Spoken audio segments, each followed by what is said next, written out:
magpakailanman. Umawit ang daigdigan, lahat ng naroroon. Umawit ang sangkatauhan, purihin ang Panginoon.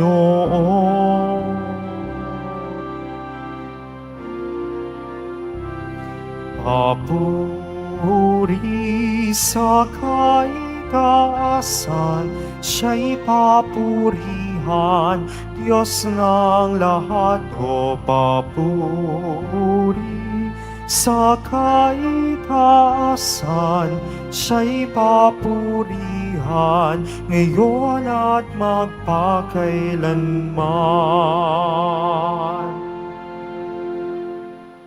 Sa ngalan ng Ama at ng Anak at ng Espiritu Santo, Amen. ang pagpapala ng ating Panginoong Kristo, ang pag-ibig ng Diyos Ama, at ang pakikipagkaisa ng Espiritu Santo, naway sumainyong lahat. At sumaiyo rin. Aminin muna natin mga kapatid ang ating mga kasalanan upang maging marapat tayong gumanap sa banal na pagdiriwang. Inaamin ko sa makapangyarihang Diyos. At sa inyo mga kapatid, na lubha akong nagkasala sa isip, sa salita, at sa gawa, at sa aking pagkukulang. Kaya isinasamo ko sa mahal na Birheng Maria, sa lahat ng mga anghel at mga banal, at sa inyo mga kapatid, na ako'y panalangin sa Panginoong ating Diyos. Kaawaan tayo ng makapangyarihang Diyos, patawarin tayo sa ating mga kasalanan, at patnubayan tayo sa buhay na walang hanggan. Amen. Panginoon, kaawaan mo kami. Panginoon, kaawaan mo kami. Kristo, kaawaan mo kami. Kristo, kaawaan mo kami. Panginoon, kaawaan mo kami. Panginoon, kaawaan mo kami. Manalangin tayo. Ama naming makapangyarihan, kalugdan mo kami at pagbigyan na magkamit ng kaloob mong karagdagan upang sa maalab naming pananalig, pag-asa at pag-ibig, kami mamalaging tumatalima sa iyong kautusan sa pamamagitan ni Kristo kasama ng Espiritu Santo, magpa sa walang hanggan. Amen. Magsiupo muna ang lahat.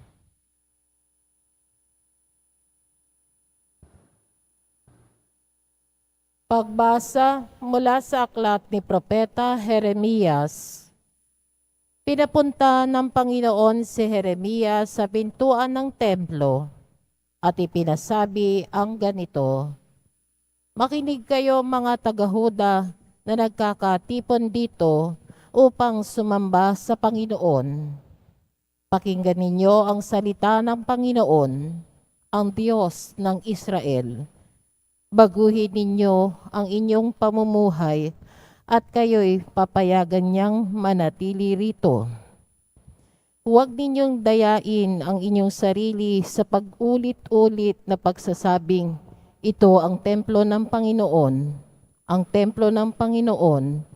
Hindi kayo maililigtas ng mga salitang iyan. Magbagong buhay na kayo, maging makatarungan kayo sa isa't isa. Huwag ninyong aapihin ang mga dayuhan, mga ulila, at mga balo. Tigilan na ninyo ang pagpatay sa mga walang kasalanan sa pook na ito, sapagkat ito'y banal. Talikdan na ninyo ang mga Diyos-Diyosan, pagkat ito ang magiging dahilan ng inyong kapahamakan. Kapag sinunod ninyo ito, mananatili kayo sa lupaing ito na ibinigay ko sa inyo, mga ninuno, upang maging tirahan ninyo magpakailanman. Bakit ninyo paniniwalaan ang mga salitang walang kabuluhan? Kayo'y nagnanakaw, pumapatay, nangangalod niya, nanunumpa sa di katotohanan, naghahain kay Baal, at sumasamba sa mga Diyos-Diyosang hindi ninyo nakikilala. Ang kinamumuhian ko'y siya ninyong ginagawa. Pagkatapos, Pumaparito kayo sa aking templo at sinasabi ninyo, ligtas kami rito. Bakit? Ang aking bang templo'y taguan ng mga magnanakaw? Nakikita ko ang ginagawa ninyo. Akong Panginoon ang nagsasabi nito. Ang salita ng Diyos. Salamat sa Diyos. Ang templo mo ay aking mahal, Diyos na makapangyarihan. Ang templo mo'y aking mahal, Diyos na makapangyarihan. Nasasabik ang lingkod mong sa patio mo ay pumasok. Ang buo kong pagkatao'y umaawit na may lugod. Sa masayang pag-awit ko'y pinupuri buhay ng Diyos. Ang templo mo'y aking mahal, Diyos na makapangyarihan. Panginoon, sa templo mo, mga maya'y nagpupugad. Magigibong layang-laya sa templo mo'y nagagalak. May inakay na kalinga sa tabi ng iyong altar. O poon, hari namin at Diyos na walang kupas. Ang templo mo'y aking mahal, Diyos na makapangyarihan. Mapalad na masasabi silang dooy tumatahan at palaging umaawit, nagpupuring walang hanggan. Ang sa iyo umaasay, masasabing mapalad din, habang lumalakad, lalo mo nga silang palakasin. Ang templo mo'y aking mahal, Diyos na makapangyarihan. Kahit isang araw lamang gusto ko pang sa templo mo, kaysa 1,000 araw na iba ang tahanan ko. Gusto ko pang maging bantay sa pinto ng iyong templo, kaysa ako'y mapasama sa masasamang mga tao. Ang templo mo'y aking mahal, Diyos na makapangyarihan. Magsitayo po ang lahat.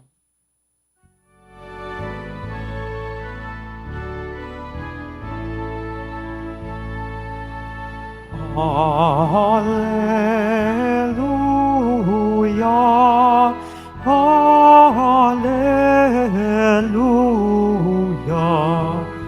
hallelujah, hallelujah.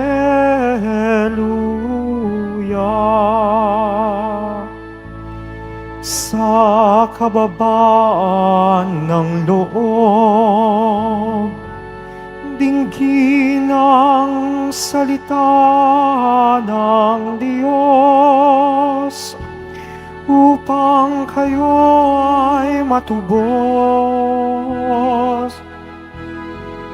Hallelujah, hallelujah,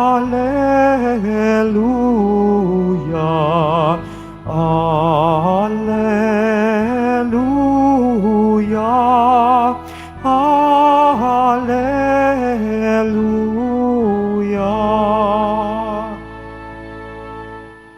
Sumainyo ang Panginoon. At sumaiyo rin. Ang mabuting balita ng Panginoon ayon kay San Mateo.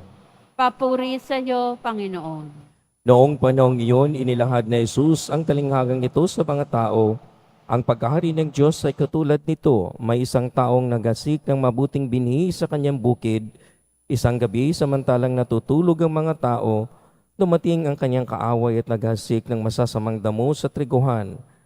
Nang tumubo ang trigo at magkauhay, lumitaw rin ang masasamang damo, kaya't lumapit ang alipin sa puno ng sambahayanan at sinabi nito, "Hindi po ba mabuting binhi ang inihasik ninyo sa inyong bukid? Bakit po may damo ngayon?" Sumagot siya, "Isang kaaway may kagagawan nito."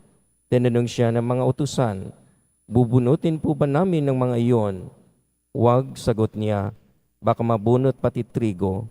Hayaan ninyong lumago kapwa hanggat sa anihan.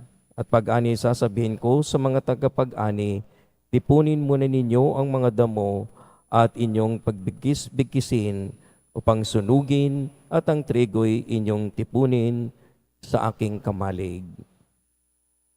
Ang mabuting balita ng Panginoon. Pinupuri ka namin, Panginoong Heso Kristo. Magsiupo muna ang lahat. Narinig na po natin siguro itong ating ebanghelyong narinig. Ito ay patungkol sa talinghaga ng trigo at ng masamang damo. Atin pong isipin ang kapanahunan ng ating Panginoon Kristo at sa pamamaraan ng kanilang pagsasaka, na ang pagsasaka po nila ay din kaiba din po sa atin, na atin po ay inihanda mo na nating malinis ang lupa upang ito'y tamnan. Pero sa kanila, at narinig din po natin na madalas na binabanggit ng iba pang talinghaga na pagpapatungkol sa paghahasik ng binhi. Ito po'y kanilang inihasik kung saan-saan. Kaya nga po minsan, naroon din sa isang parabola, talinghaga ng ating Panginoon Kristo, ang iba'y napunta sa buhanginan, ang iba naman ay napunta sa batuhan, ang iba naman ay napunta sa mga kasulok-sulukan ng nagkakasasakal ng isang tumubo, at ang iba naman ay napunta sa mabuting lupa. Kung kaya kasabayan nito ay naroon din ang mga damo. At sa kapal lamang nila ito aararuhin at matatanggal ang kung saang hindi magandang natubuan ng kanilang mga binhi. Kaya nga po ang pagtatanong nito, bakit mabuting binhi? Bakit mayroong mga masasama? Ang pinsan din ating mga katanungan, nilikha ba ng Diyos itong masasama? Di po ba mabubuti ang kanyang nilikha? Mabubuti po ang kanyang nilikha. Kung kaya nga po, ang patuloy na talinghagang ito ay maraming simbolo. Una, pagpapakuhulan din po ng dilim. Ang dilim para sa mga Hudyo ay ang paglalarawan ng isang nanghihinang espiritu. Na ibig sabihin, kung merong inspirasyon, kung merong kalakasan ng pagsunod sa kalooban ng Diyos, ang simbolo naman ng kadiliman ay ang panghihina ng espiritual na buhay. Kung kaya't itong nakakaranas ng panghihinang espiritual na buhay, maaaring itong sila'y nagpunla ng itong mga damo. Pero kung atin din pong titingnan ang kabuuan, at atin pong matutunan ang talinghagang ito, maraming mga pagkakataon na tayo po ay nawawala ng pasensya sa mga pangyayari, na halimbawa ikay nagsusumikap na magiging mabuti at ibang tao naman ay gumagawa ng kasamaan, at mga pagkakataong ito'y naengkwentro mo, nakasalamuha mo, at kung ikaw ay walang pasensya dahil ikaw ay matino, ikaw ay mabuti, minsan ay nakakagawa ka ng masama sa iyong kapwa. Mga kapatid, tandaan po natin, ito yung kondisyon po ng ating mga tao, na tayo po'y magiging tapat na tanggapin ito at alamin itong lalo upang makita natin ng klaro yung ating paglalakbay ng ating buhay at maging ang ating pananampalataya. Atin pong isipin at ating tanggapin ng lahat po tayo ay mabubuti. Lahat po tayo ay gifted. Lahat po tayo ay isang biyaya. Pero wag din nating kalimutan na lahat at bawat isa po sa atin ay meron pong karanasan ng ating pagkukulang. Ibig sabihin, all of us are gifted and a gift, but at the same time, we are also broken. Bawat isa, we have our own brokenness ng ating buhay. Kaya nga po tayo nagsisinungaling, kaakibat ng ating mga pagkatao, kung hindi natin ito napagnilayan at nagiging tapat sa ating kondisyon, our human existential situation and condition, nagsisinungaling ka dahil itinatago mo ang iyong brokenness. Ang iyong kabutihang nakikita ng iba ay kinatutuwa mo. Pero once mahagip, masilip ang iyong brokenness, doon ka na umaalarma. Ibig sabihin, ito'y kasinungalingan, hindi ka rin talaga totoo.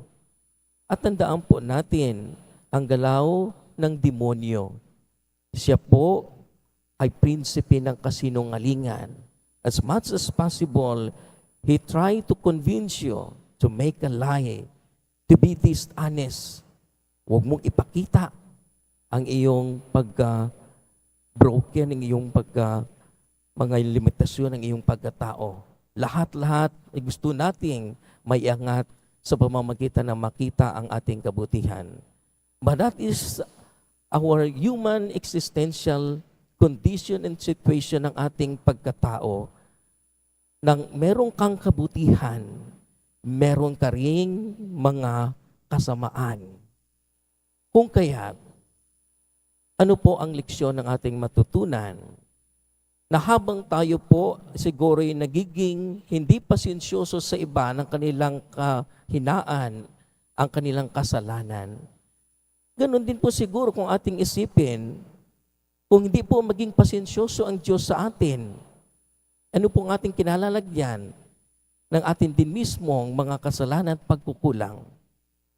Ibig sabihin, there will be a time and at the end of the day, after all, we cannot make a judgment at this time. Hindi natin kaya din ating bunutin ang damo ng ating pagkatao. Kasi kung papatayin natin ito, patay din tayo. So naroon sa atin and we have to be aware of this. Because otherwise, there will be also the time that God's justice will be given to us. Siya at hindi din tayo makakatakas sa hustisya nang ipapatol sa atin ng ating Panginoong Diyos. Kung kaya, kung tayo po ay nagmamasid sa ating sarili, tayo nagninilay, atin pong babantayan ang mga udyok na ito ng atin mismong masasamang intensyon, masasamang agenda, masasama din nating kaugalian. Kung aware din po tayo, ito po ay dahan-dahan matatalo ng ating kabutihan. So the lesson for us to learn this gospel, if God is patience, then we have to be patient. At yung pong ating ginagalaw, ating ginagawa, is not only the basis of our capacity, but we do our work, we do our tasks on the basis of God's fidelity. Bakit ako gagawa ng kabutihan? Dahil ang Diyos ay tapat sa akin. Ibig sabihin, we cannot rely of our own, even sa ating kapwa. Kasi kung ating mumudilihin siya, sasabihin, ay siya nga, hindi niya magagawa, ay ganun din yung ating gagawin, hindi natin magagawa. Bagkus, ang ating iisipin, gagawin ko ito dahil ang Diyos ay matapat, and so therefore, I have to do this on the basis of God's fidelity and faithfulness. Gagawin ko rin ito on the basis of God's faithfulness and fidelity. Habang ang iba ay gumagawa ng hindi mabuti, ikaw ay patuloy na gagawa, not on their basis, not on their command, not on their mandate of the people around us, but always be the mandate on the basis of God's faithfulness. Kung yun po ang ating naiisip, ibig sabihin hindi makakagalaw kung anumang masamang intensyon na meron tayo, hindi makagalaw kung anumang masamang ugali na meron tayo dahil ang ating ugali ay nakasentro sa katapatan ng ating Panginoong Diyos. And we have to be keen observer of ourselves. Iisipin natin na tayo nilikha ng Diyos, mananatili ang ating imahe bilang kawangis ng Diyos. Pero din po yung ating mismong pagkataong ibabalik. We are created in the image and likeness of God. We always retain the image. Ang kabutihan ay mananatili. But we lose the likeness. Kaya saan tayo babaling? Sa ating pong Jesus Nazareno, because He is the complete image and He is the complete likeness of God. We have to reclaim our own likeness sa ating Panginoong Kristo. Kaya tayo dumulog sa Kanya upang atin itong ibabalik sa ating pagkatao. Magsitayo po ang lahat.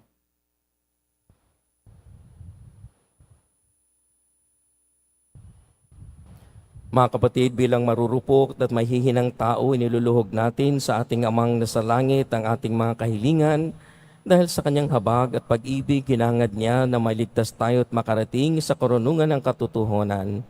Ang ating tutugon sa bawat panalangin, mahabaging Diyos, buhayin mo kami sa iyong kabutihang loob. Mahabaging Diyos, buhayin mo kami sa iyong kabutihang loob.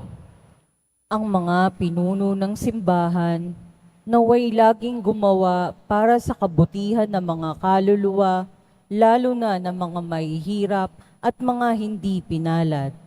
Manalangin tayo. Mahabaging Diyos, buhayin mo kami sa iyong kabutihang loob. Ang mga pinagkatiwalaang magdala ng katarungan, naway maging patas sa kanilang paghuhusga. Manalangin tayo. Mahabaging Diyos, buhayin mo kami sa iyong kabutihang loob. Bilang komunidad, naway makilala natin ang kabutihan sa bawat isa kaysa magtuligsaan dahil sa kahinaan ng ating kapwa. Manalangin tayo. Mahabaging Diyos, buhayin mo kami sa iyong kabutihang loob.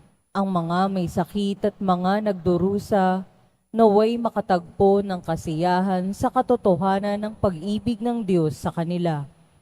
Manalangin tayo. Mahabaging Diyos, buhayin mo kami sa iyong kabutihang loob. Ang mga namayapa, naway makinabang sa ani ng buhay na walang hanggan. Manalangin tayo. Mahabaging Diyos, buhayin mo kami sa iyong kabutihang loob. Ama naming nasa langit, nawa ang kapangyarihan ng iyong pag-ibig ang siyang laging bumuhay sa amin. Huwag nawa kaming maggambala ng mga alalahanin ng mundong ito at hindi madaig ng kasamaan sa aming buhay. Iniling namin ito sa pamamagitan ni Kristo ang aming Panginoon. Amen. Magsiupo muna ang lahat.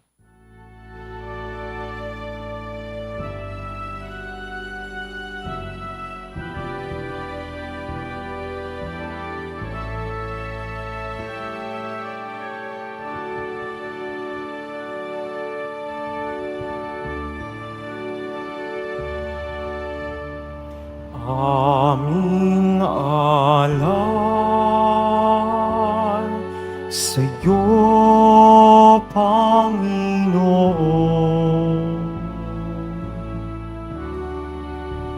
Ang tinapay at alak niyong kaloob upang gunitain ang iyong buhay na inialay nang tayo'y magdiwang bilang isang sambayanan.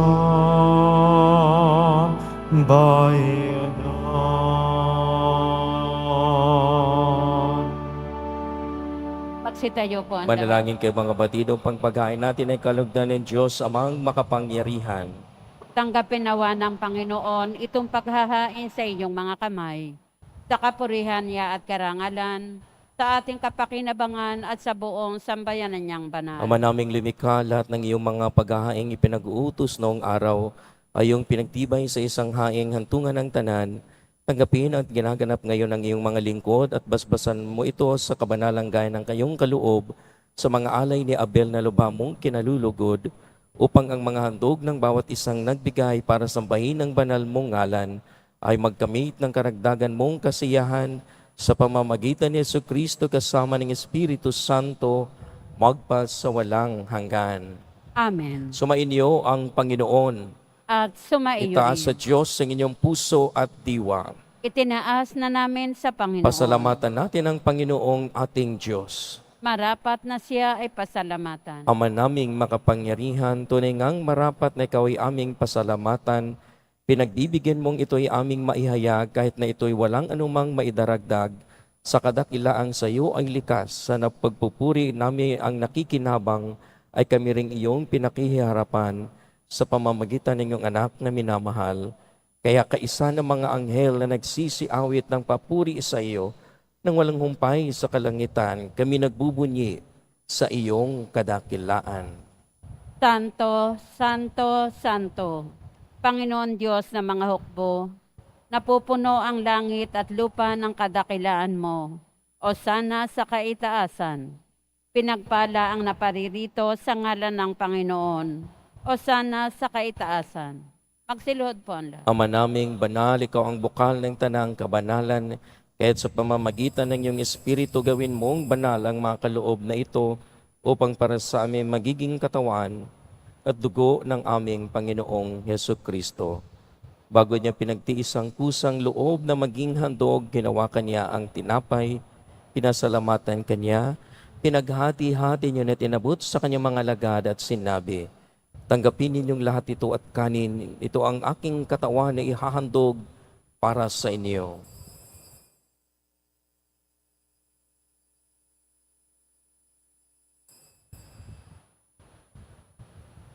Ganda naman ang matapos ng hapunan, ninawakan niya ang kalis. Muli kanyang pinasalamatan, inabot niya ang kalis sa kanyang mga alagad at sinabi, tanggapin ninyong lahat ito at inumin, ito ang kalis ng aking dugo ng bago at walang hanggang tipan. Ang aking dugo na ibubuhos para sa inyo at para sa lahat sa ikapagpapatawad ng mga kasalanan. Gawin ninyo ito sa pag-alaala sa akin.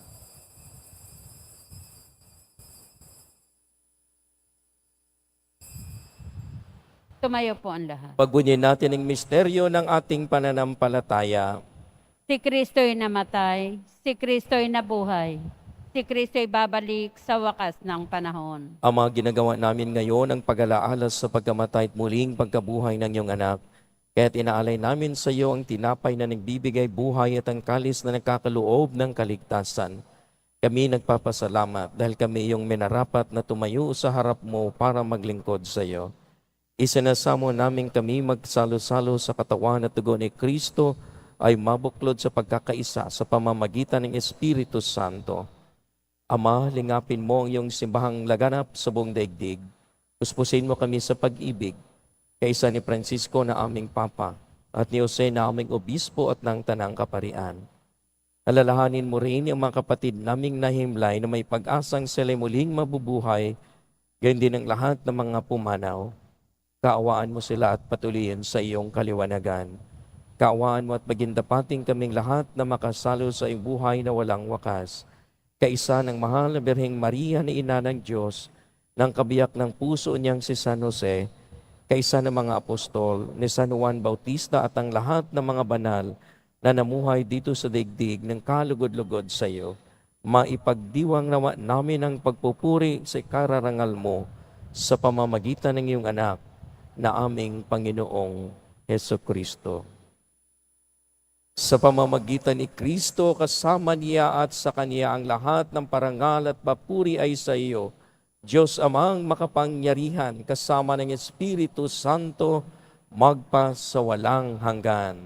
Amen.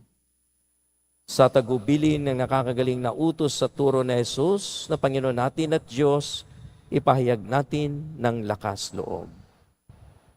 Ama namin, sumasalangit ka. Sambahin ang ngalan mo. Mapasa amin ang kaharian mo. Sundin ang loob mo dito sa lupa para nang sa langit. Bigyan mo kami ngayon ng aming kakanin sa araw-araw. At patawarin mo kami sa aming mga sala, para nang pagpapatawad namin sa nagkakasala sa amin. At huwag mo kaming ipahintulot sa tukso, at iadya mo kami sa lahat ng masama.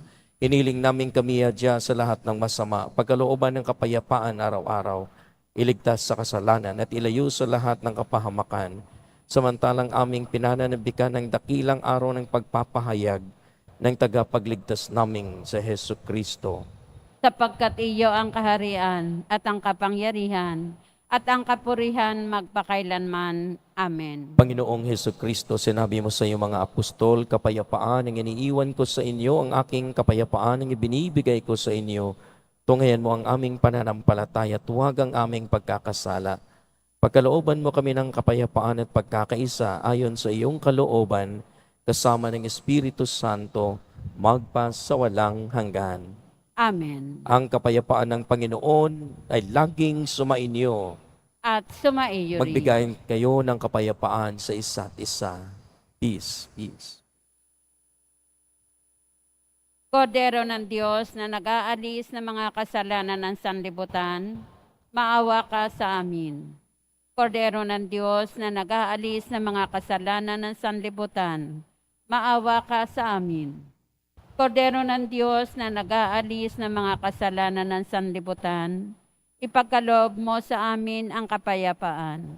Magsiluhod po ang lahat. Mga kapatid, ito ang kordero ng Diyos, ito ang nag-aalis ng kasalanan ng sanlibutan, mapalad ang mga inanyahan sa kanyang piging. Panginoon, hindi ako karapat-dapat na magpatuloy sa iyo, ngunit sa isang salita mo lamang ay gagaling na ako. Pagsanggalang na tayo ng katawan at dugo ni Kristo para sa buhay na walang hanggan. Amen.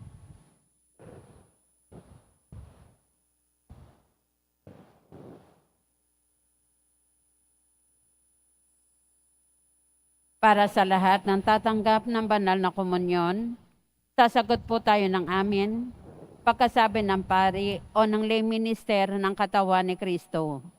At isubo agad sa bibig bago umalis sa harapan ng pari o lay minister. Sumunod po tayo.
Magsitayo po ang lahat. Manalangin tayo. Ama naming mapagmahal, manatili kang kapiling ng iyong sambayanan na ngayon pinapakinabang mo sa iyong sariling buhay at gawin mong kami pasulong na makahakbang mula sa dati naming pagkamakasalanan patungo sa pagbabagong nagdudulot ng iyong kabutihan sa pamamagitan ni Jesucristo kasama ng Espiritu Santo magpa sa walang hanggan. Amen. Sumainyo ang Panginoon. At sumaiyo rin. Mahal na pong Isus Nazareno, inahayag mo sa pamamagitan ng cross ang walang maliw na pag-ibig ng Diyos sa sangkatauhan. Pakinggan mo ang kahilingan ng iyong angkan na nagsusumamo sa iyo. Makamtanawan nilang iyong katugunan at tanggapin ang kasagutan ng may utang na loob na tinatanaw. Basbasan din po ninyo ang mga daladala nilang mga imahin at dasalan. Sa pamamagitan ng bendisyon na ito, naway maalala nila ang mga pangako nila noon sa binyag na ikaw ang kanilang iibigin at paglilingkuran bilang Panginoon, magpa sa walang hanggan. Amen. At pagpalain kayo na makapangyarihang Diyos, Ama, Anak, at ng Espiritu Santo. Amen. Humayo kayong taglay ang kapayapaan ng Poong Jesus Nazareno. Salamat sa Diyos.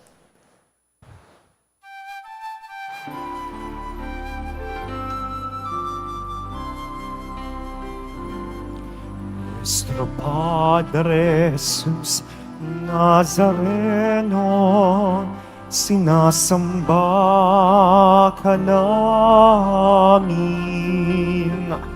Pinipintuho ka namin para mo ang aming buhay at kaligtasan. Nuestro Padre Jesus Nazareno, iligtas mo kami sa kasalanan ang krus mong hinamatayan ay sagisag ng aming kaligtasan. Nuestro Padre Jesus Nazareno, dinarangal ka namin. Nuestro Padre Jesus Nazareno, niluluwalhati ka namin. Nuestro Padre Jesus Nazareno, dinarangal ka namin. Nuestro Padre Jesus Nazareno, niluluwalhati ka namin.